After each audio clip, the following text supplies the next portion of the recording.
আপনি যেদিন মরবেন সেদিনও মানুষ ভাত খাবে। এই গ্রামবাসী ধোকা ধোকা, মহল্লাবাসী ধোকা, এগুলো সব ধোকা, সব ধোকা।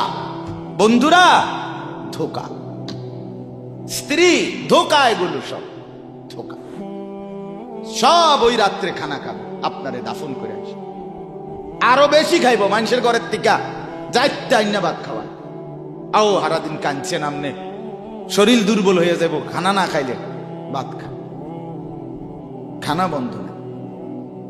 লাশের সামনে, লাশের সামনে মুসলমান আজকে জানাজা, লাশ সামনে, এখানে দাঁড়াইয়া জিগায় খানাটা কোন দিন কইয়া লাইলে ভালো আছিল।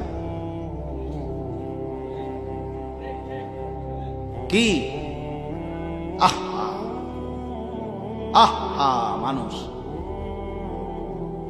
কার জন্য শিক্ষালেন?